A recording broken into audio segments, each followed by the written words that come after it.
Hello and welcome to the Forgeborn Finishing School. Casey, Kid, and Core here. We'll be analyzing Forgeborn battles to help take your game to the next level. Hey everyone, Casey, Kid, and Core back here with another faction pairing. This is our last one, the Dysian Strategy. Core and I have piloted Dysian decks with some fair success in the past, so this is very near and dear to our heart. We've had videos on some of those deck breakdowns. Feel free to check them out.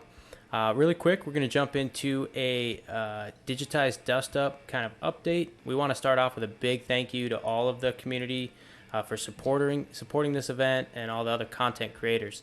If you haven't had a chance yet, please look in our descriptions below and you'll find links to all of their channels. Please go, follow, subscribe, give a like to every one of their videos. They put out amazing content and they've supported this charity event phenomenally as well. So just want to put that out there. And then please, expect a wrap-up video of the Digitize Dustup. We're going to do an overview from start to finish. This is the last week here, so we're getting up on the finish line, and we'll give an overview here soon. One other thing we wanted to do is originally, and you can see it in the description of the event on the GoFundMe, is, we had an idea for the team maybe that got the most bounties against their opponent, or the team that kind of fostered the most bounties would get some kind of extra reward. But with the amount of effort that all of the participants have put in, Greg and I just kind of talked, and we felt like we just wanted to kind of do a thank you for everyone, all the participants that took place. And so we want to show just one piece of that thank you. And so here it is. This is something that's going to be going out to all of the participants of the event. So it's going to be a very exclusive reward. We just wanted to give a sneak peek here before they get off in the mail. But we wanted to leave a little bit to mystery. So take a look. This is what we've got. And, hopefully they're excited to receive a copy. Greg, I know you had some pretty good ideas in the creation of this, and we had a little bit of fun with it. Yeah, it was a lot of fun, brainstorming some ideas, and we're gonna, I think we're gonna let the content creators have put in the effort and playing their games and kind of helping drive donations. We'll let them spill the secrets on the full set. There you go. So maybe it'll be whoever's closest in postage, might be opening it first. I'll have to give Matt from the Fifth Cycle up there maybe like a day or two head start to get through customs. But so that's what we got. Now let's jump into the Dysian Strategy. Greg, if you want to give us a brief overview. Yeah, I mean the Dysian Strategy, I think you got to start off with just the life game synergies. Like it's one of the biggest components of it. They're also very, just outside of the life game, I think the Necrum and Utera tend to play a little bit more closely together than the other factions, primarily because of the life game. But you also have very good minion synergy as well, and they tend to also have either really good abilities on their creatures or some pretty big bulky creatures. So you tend to get a lot of just value cards out of those two factions, I think.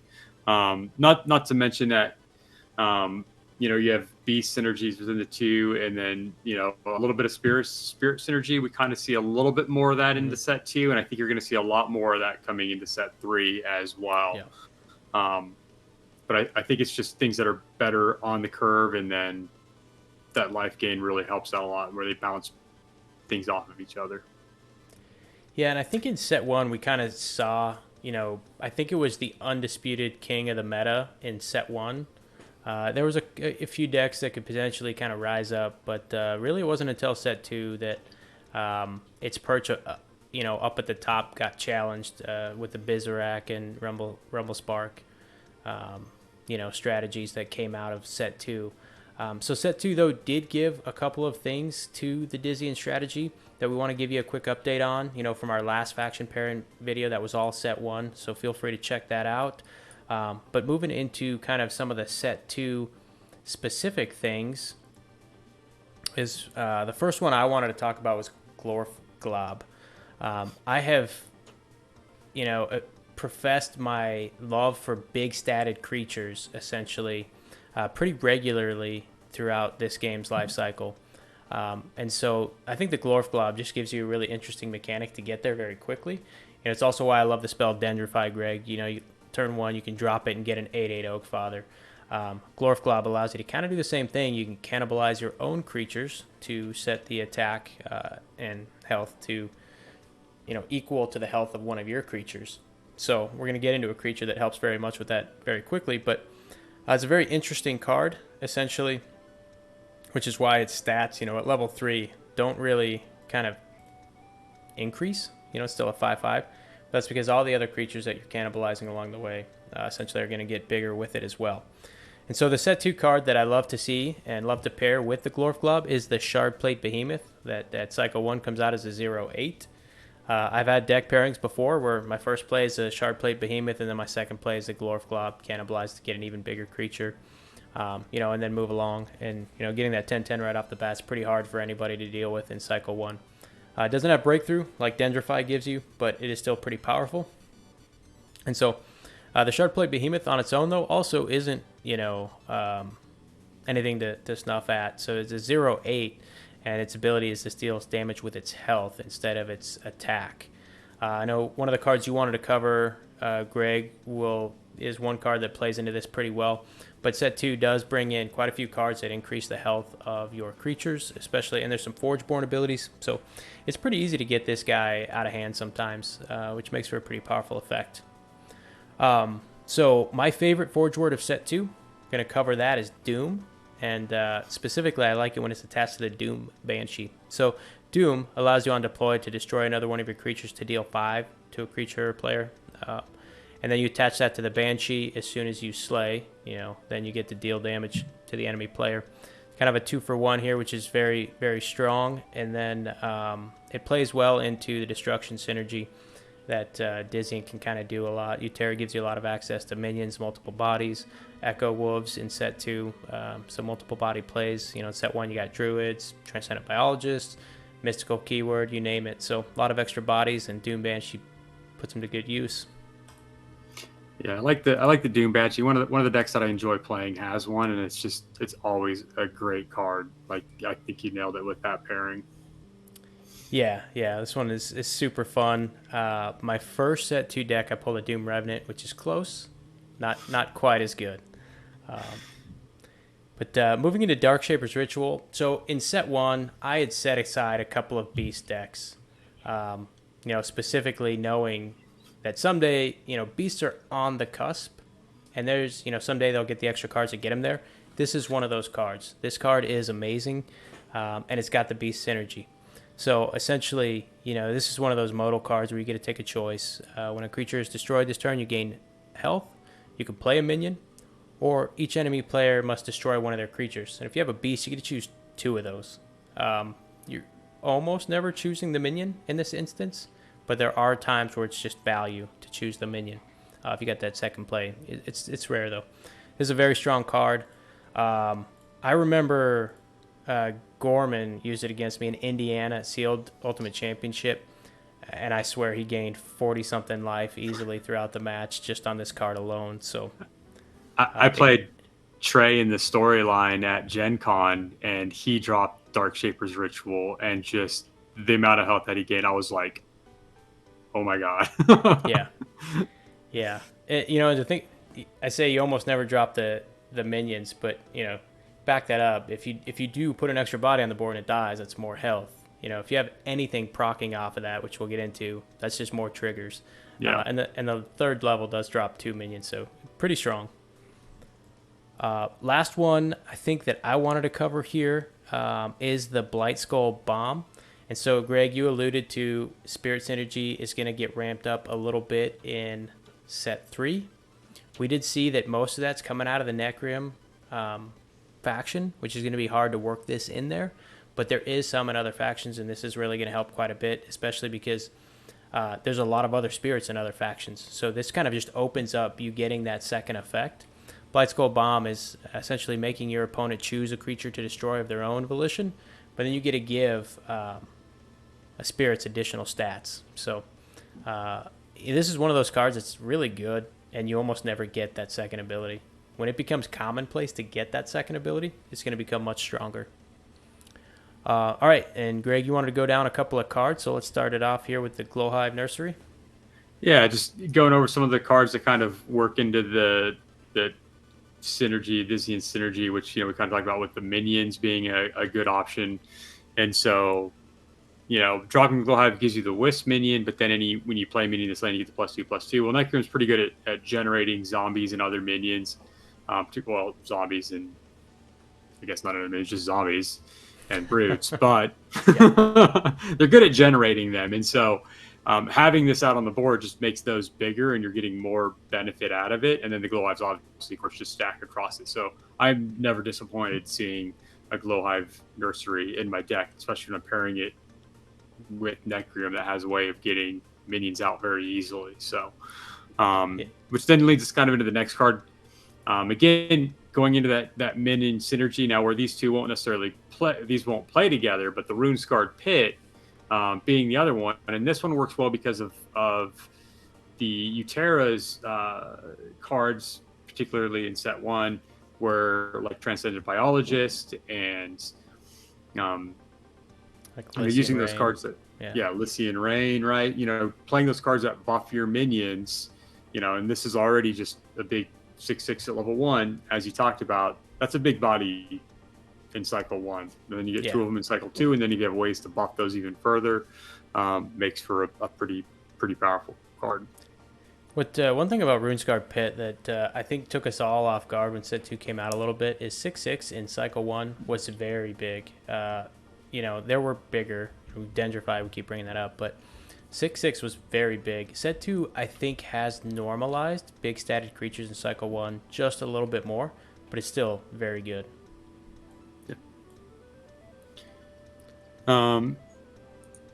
Next, we're looking at, Heart Tree. Maybe not the most competitive card. I think it plays very well, though, into this Dysian strategy, especially when you have things like Shambling or Dark Heart Sorcerer, things that can more reliably proc health gain. You can get a lot of value out of Heart Tree. Like as you mentioned, the Behemoth can benefit from this. Really, or even just producing a Shambling creature, keeping it alive longer every time it shambles, or your Dark Heart Sorcerer. So this card works well with a lot of the cards that are in NathasGaming. I do love that you brought this card up because I played, I mentioned Matt from the 5th cycle before. He played I think it was his triple Shambler deck with the Heart Tree against me, and he put a Shambler in this lane, and I just left it. I was like, I'm not dealing with that, and I had to play the entire game with his Shambler on the board. And the only way I got rid of his level 1 Shambler is by forcing him to replace it with a different Shambler because he wanted a better one, essentially.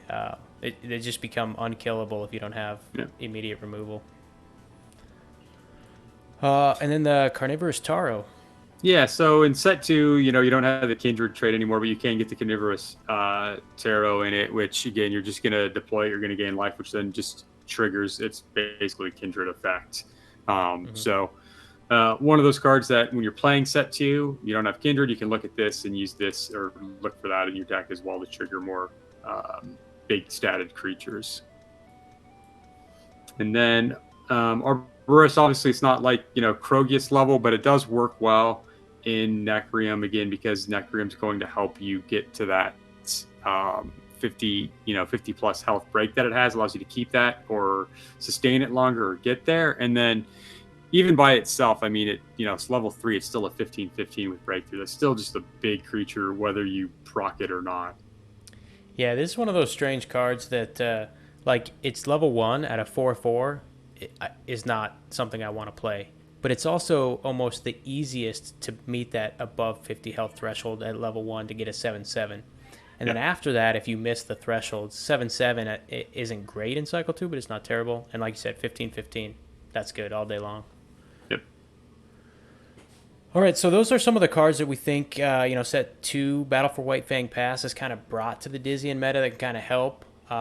If there's any we've missed, any you want to talk about, please drop them in the comments below. We'd love to hear about them.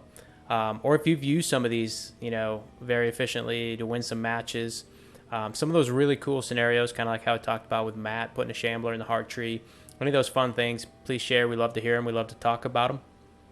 And then we'll move into a deck discussion here. We'll go through the link.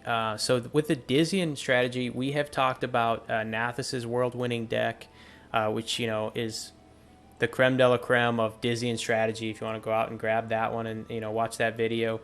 We've talked about Core's Dark Forge Drain deck. We've talked about my High Roll Life Gain Synergy deck. So those are some 3 Dysian ones out there. But we wanted to grab a different one, so we're not talking about the same ones here. And looking back through a bunch of events, there's so many Dysian decks to choose from, but this is the one that I think I wanted to talk about today, Greg. And I pulled it out of the Forge Guardians Call to Action 3. This was a lead up to Worlds, essentially. The online community was leveling up decks to try to get them prepared for Worlds, and this is one that won one of those events, and Ankh was running it. This deck is labeled the Echo Free Zone, so I always love to see what players name their decks, and sometimes you get some good ones. This is a pretty good name. So I'm going to go through a quick listing of some of these cards, and then, Greg, go ahead and give us your overview. But essentially, Carnivorous Taro, Echo Wolves. This is one of those ones we mentioned that just kind of plays extra bodies. You get the Echo Wolves out to play a bunch of them. And then, Swamp Moss Lurker, Ardent Raptor, decent statted body. And then purple, you got the Double Shambler, Necrotic Spirit. There's a couple of key cards that jump out to me. Vampiric Necromancer is a pretty good one. Over here in the spells, all solid spells. This is the interesting thing about this is nothing in this deck blows me away as being singularly focused, right?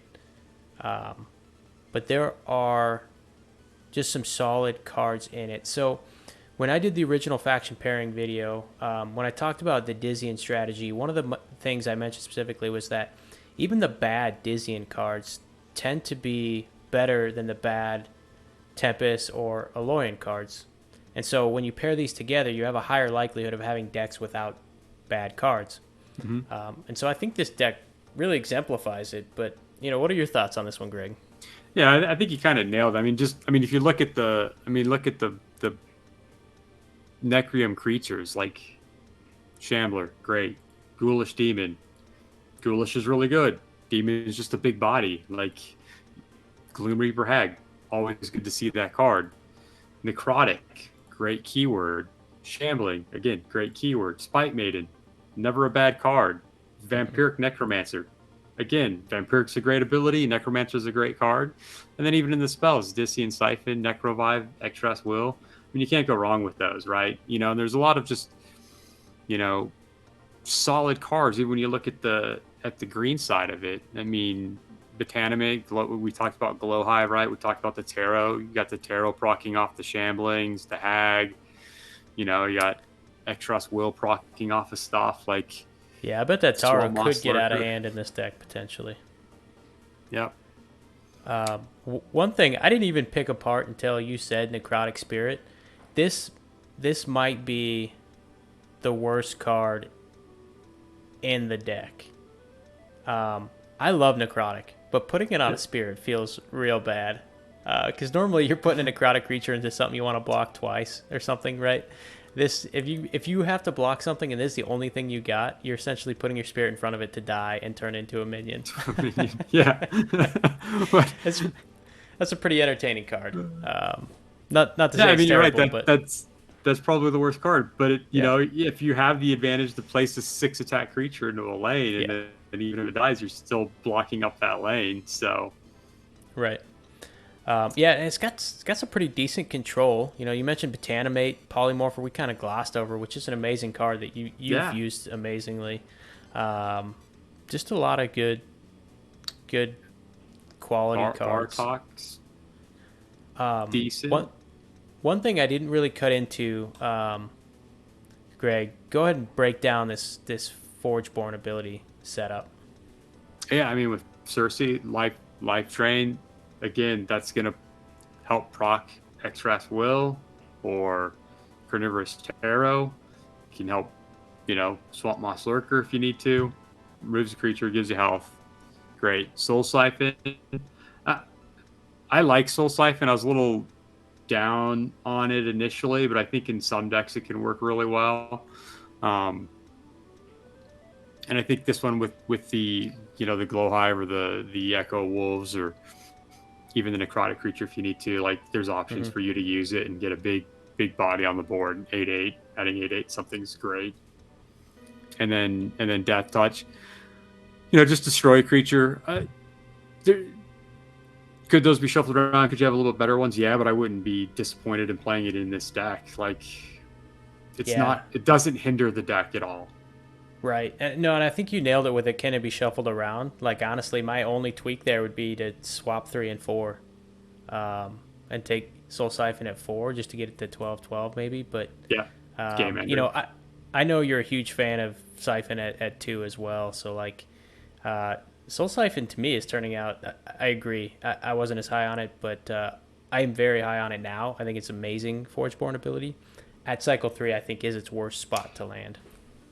I would agree, and I think it works better too when you have like certain things that work really well with it, like a Necrotic Fiend or even just a Mantis, because you're going to level up the Mantis for the later effects, and you're just being able to just murder itself to get it and level the Mantis.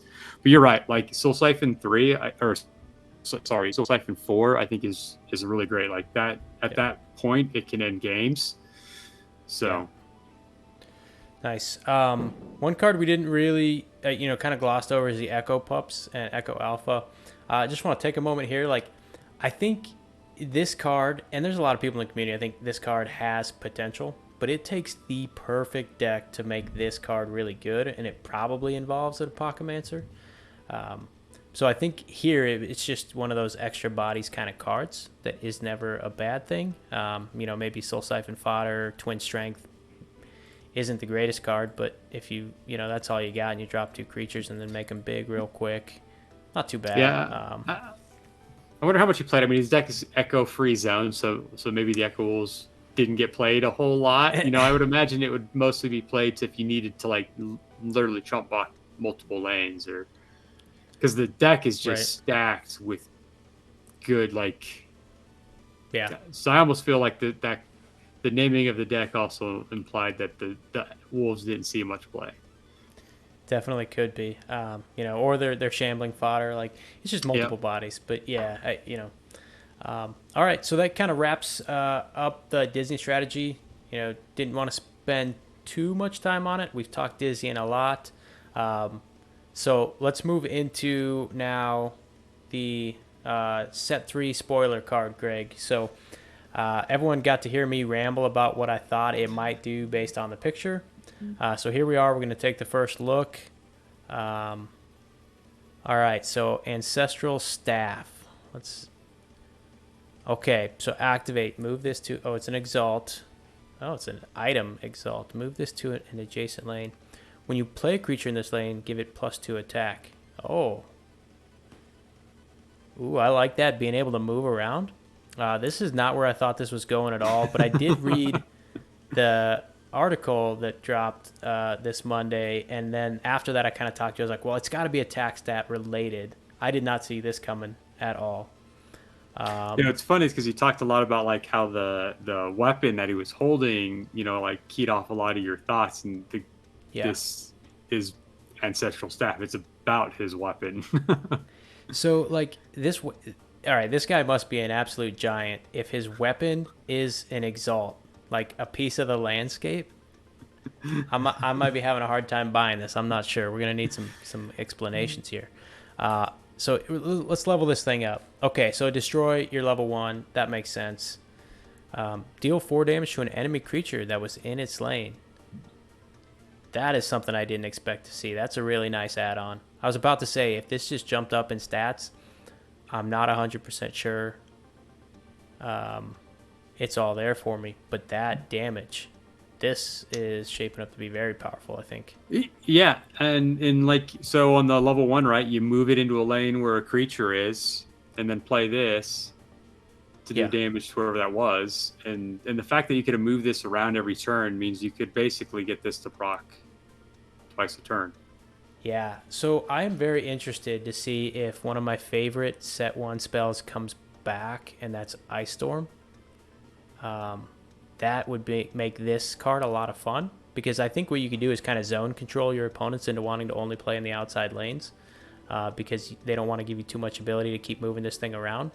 And then Ice Storm, just gives you a lot of abilities to congregate creatures. So set 3, deal 6 damage and 6 attack. This is pretty good. I like this a lot. One of my favorite decks to play when I'm just playing for fun is that Umbrook deck that I call the Sling Down, Greg. That's all about buffing creatures' attacks and punching through with big damage. This would be phenomenal in there. The only one that I don't love is the level 1, and like it's not bad. It's not, it's kind of like an Aegis Wings, but has a little bit of better staying power. Yeah, I think what's interesting is that we're seeing a lot more creatures with like Exalted or having effects if there's a Exalted lane. So being able to have an Exalt be able to move around on its own is interesting. That could open up some possibilities. And the way you can almost look at it, this is you're potentially giving 2 creatures a turn that stat. Yeah. Because you can play it in the empty lane and then move the Exalt over and then play another creature in the next lane. And now you've got 4. And then the level 2 is actually, 8 and then 12. So like you mentioned, if you have this in the middle lane, that gives you that flexibility. And then you're forcing your opponent to being like, well, if I put a creature in this lane, they'll just move it over and then pump it really big. Yeah, this could be a lot of fun. I really hope Ice Storm comes back. That would be a lot of fun. Or Turnabout, right? Turnabout could be kind of entertaining too. Or even playing this with Isolate, because you've got them over on the edges, and you're like, well, I'll just isolate that guy over there. So this is really going to open up zoning mechanics a lot. We've had more simple zoning mechanics. If this thing gets printed or played with those other cards, absolutely. I think this also opens up mobility a little bit as well, because not only are you zoning people into lanes, so you get more effect out of you moving around, you're creating more open areas, but you're also, if you already have a creature that's alive with mobility on that lane, you can move it over a lane, play a creature, activate, move it, play it. So if you have a creature stuck on the lane that it's on, you only get 1 benefit if you move it. Whereas you're able to move the creature off, you can then get that stack twice. So mobility gives you more flexibility with this card as well. So as you were talking through that point, you forced me, and now the viewers had to watch me go look up Palladium Simulacrum to get the wording. It is when a creature moves lanes. It's not when anything moves a lane. You just cued that in my head. I was like, wait a second, no. I think this is a great card. I think the zoning mechanics are going to be a lot of fun. This is going to be something, I think it's going to go really good with Utera. I mentioned Umbrook before. Their penchant for breakthrough makes this potent. Yeah. And then the last thing I want to say, and this is probably a little off the wall, but I cannot get my mind off the fact that this is an Exalt, but it's a staff, but then there's a person holding it. So if you look at this dude's quads, right, look at those things.